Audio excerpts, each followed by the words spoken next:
So what's the difference between a speed limiter and cruise control?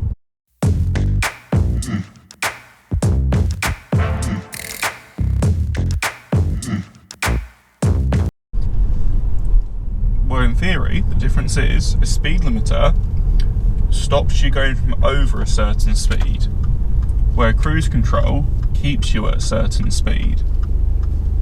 It's important to remember though, the speed limiter and cruise control do not control your braking, unless I believe it's one of these modern adaptive cruise controls, which does actually control your braking, but standard cruise control and speed limiters do not control your braking, just your acceleration.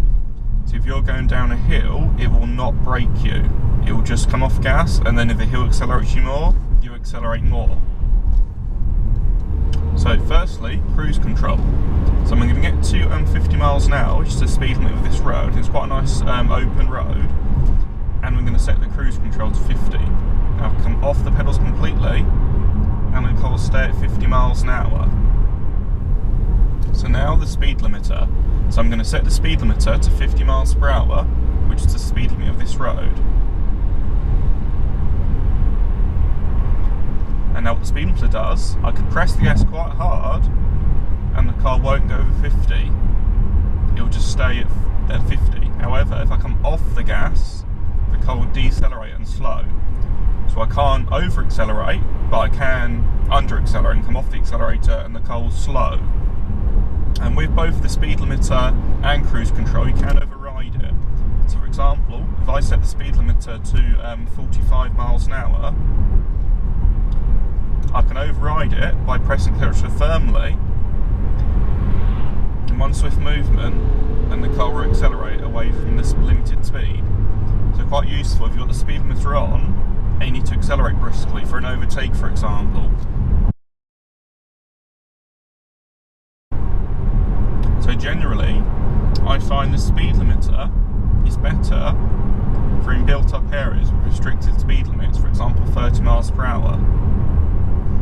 As a good thing with the speed limiter is it stops you going over a certain speed, unless you're going down a steep hill, like I say, it won't slow you down there. So it stops you going over a certain speed, but you can still come off the accelerator to slow for hazards. And then if you're anticipating something might pull out in front of you, for example, if someone might step out. Cruise control is, in the built-up area, it keeps you at 30, it would do. So even if you came off gas, thinking you might have to slow for something or brake for something, it's not going to slow, it's going to keep at 30. So I find cruise control is better on the high-speed roads where you're not going to have to be slowing or braking for any hazards.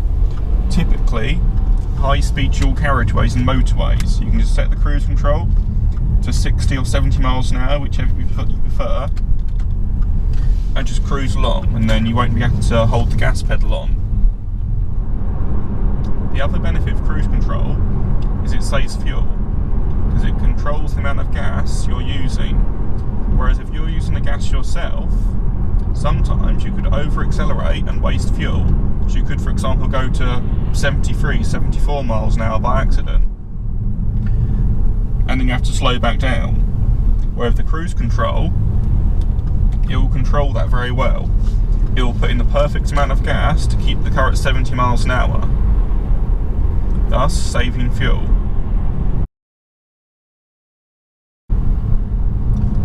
So one of the problems with the speed limiter is it does not brake for you. So if you're going down a steep hill, it will not brake for you to keep you within the speed limit that you've set it to.